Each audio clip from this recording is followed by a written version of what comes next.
Ang ikalawang sulat ni Pablo sa mga taga-Tesalonika. Unang kabanata. Mula kina Pablo, Silas at Timoteo, para sa iglesia sa Tesalonika, sa mga hinirang ng Diyos Ama at ng Panginoong Hesukristo. Sumainyo nawa ang pagpapala at kapayapaang mula sa Diyos na ating Ama at sa Panginoong Hesukristo. Tama lamang na kami laging magpasalamat sa Diyos dahil sa inyo, mga kapatid, sapagkat patuloy na tumatatag ang inyong pananalig kay Kristo at lalong nagiging maalab ang inyong pagmamahalan sa isa't isa. Ipinagmamalaki namin kayo sa lahat ng kaanib ng Iglesia ng Diyos dahil sa inyong pagtitiis at pananampalataya sa gitna ng mga pag-uusig at mga kahirapang dinaranas ninyo. Ang lahat ng ito'y nagpapatunay na makatarungan ang paghatol ng Diyos at ginagawa niya kayong karapat-dapat sa kanyang kaharian na siyang dahilan ng inyong pagtitiis. Gagawin ng Diyos ang nararapat. Tiyak na pahihirapan niya ang mga nagpapahirap sa inyo. Kayo namang mga nagtitiis ay aaliwin niyang kasama namin sa pagbabalik ng Panginoong Hesus mula sa langit, kasama ang kanyang makapangyarihang mga anghel. Darating siya sa gitna ng naglalagablab na apoy at parurusahan ang lahat ng ayaw kumilala sa Diyos at ayaw sumunod sa magandang balita ng ating Panginoong Hesus. Mapapahamak sila magpakailanman at maihiwalay sila sa Panginoon at sa dakila niyang kapangyarihan. Mangyayari ito sa araw ng kanyang pagparito upang tanggapin ang papuri mula sa kanyang mga hinirang at ang parangal ng lahat ng nananalig sa kanya. Kabilang kayo roon, sapagkat tinanggap ninyo ang magandang balitang ipinahayag namin sa inyo. Lagi namin kayong idinadalangin sa Diyos, na naway maging karapat-dapat kayo sa pagkatawag niya sa inyo. At sa pamamagitan ng kanyang kapangyarihan, naway ipagkaloob niya sa inyo ang lahat ng mabuti ninyong hinahangad at maging ganap ang inyong mga gawang bunga ng pananampalataya. Sa gayon, mapaparangalan ninyo ang ating Panginoong Hesus, at kayo naman ay pararangalan din niya ayon sa kagandahang loob ng Diyos at ng ating Panginoong Hesukristo.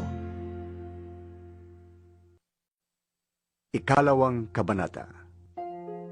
Tungkol naman sa pagbabalik ng ating Panginoong Hesukristo at sa pagtitipon sa atin upang makapiling niya, nakikiusap kami sa inyo, mga kapatid, na huwag agad magugulo ang inyong isip o mababahala kung mabalitaan ninyong dumating na ang araw ng Panginoon. Huwag kayong maniniwala kahit sabihin pa nilang iyon ay propesiya o pahayag o isinulat namin. Huwag kayong magpapadaya kanino man sa anumang paraan. Hindi darating ang araw ng Panginoon hanggat di pa nagaganap ang huling paghihimagsik laban sa Diyos at ang paglitaw ng suwail na tiyak na mapapahamak. Itataas niya ang kanyang sarili at kakalabanin ang lahat ng kinikilalang Diyos at sinasamba ng mga tao. Uupo siya sa templo ng Diyos at magpapakilalang siya ang Diyos. Hindi ba ninyo natatandaan? Sinabi ko na ito sa inyo nang ako'y kasama pa ninyo. Hindi pa nga lamang nangyayari ito dahil may pumipigil pa. At alam ninyo kung ano yun. Lilitaw ang suwail pagdating ng takdang panahon. Ngayon pa man ay palihim na siyang gumagawa ng kasamaan at mananatiling ganyan hanggat di naaalis ang humahadlang sa kanya. Kung maalis na ang humahadlang, mahayag na ang suwail. Ngunit, pagdating ng Panginoong Hesus, papatayin niya ang suwail at lilipulin ito sa pamamagitan ng kanyang kapangyarihan at nakakasilaw na liwanag. Paglitaw ng suwail, taglay niya ang kapangyarihan ni Satanas. Gagawa siya ng lahat ng uri ng mapanlinlang na mga himala at kababalaghan. Gagamit siya ng lahat ng uri ng pandaraya sa mga mapapahamak, sa mga taong ayaw umibig sa katotohanan na makapagliligtas sana sa kanila.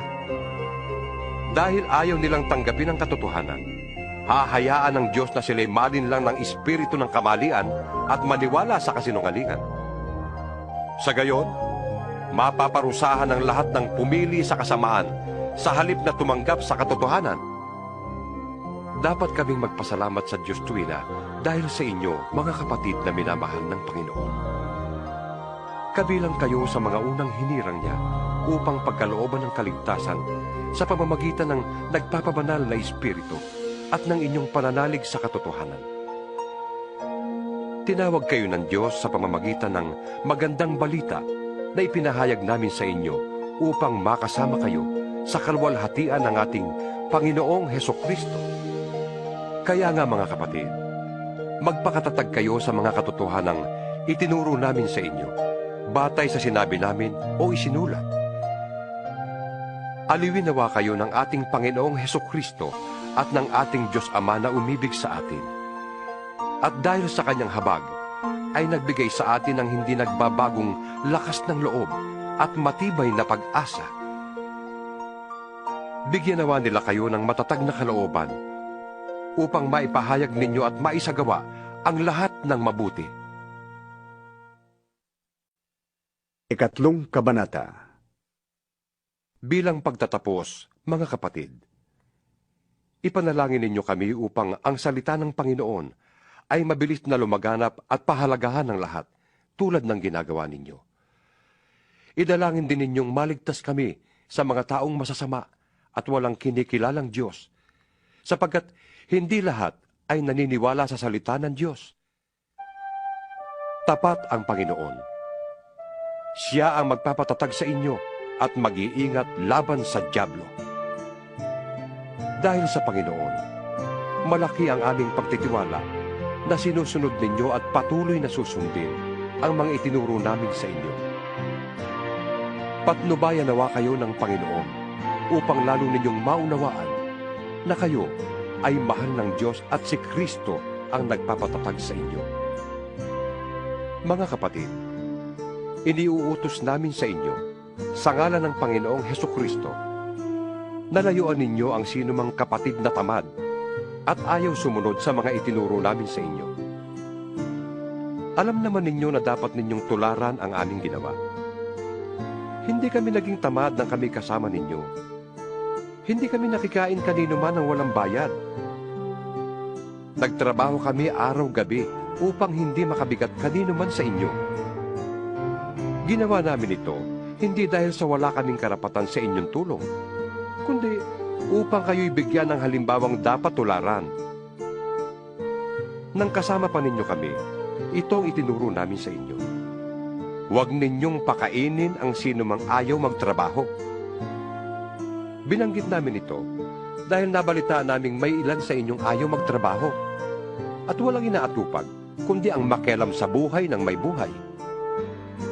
Sa ngalan ng Panginoong Hesukristo, mahigpit naming iniuutos sa mga taong ito na sila'y maghanap buhay ng maayos at huwag umasa sa iba.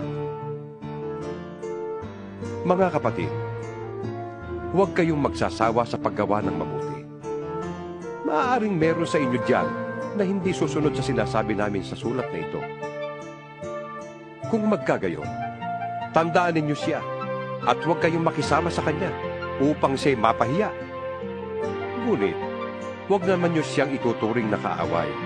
Sa halip, pangaralan ninyo siya bilang kapatid. Ang Panginoon na pinagmumula ng kapayapaan, ang sinawang magkaloob sa inyo ng kapayapaan sa lahat ng paraan at pagkakataon. Naway sumainyong lahat ang Panginoon. Akong si Pablo ang sumulat ng pagbating ito. Ito ang aking lagda sa lahat ng sulat ko. Ganito ako sumulat. Naway pagpalain kayong lahat ng ating Panginoong Hesukristo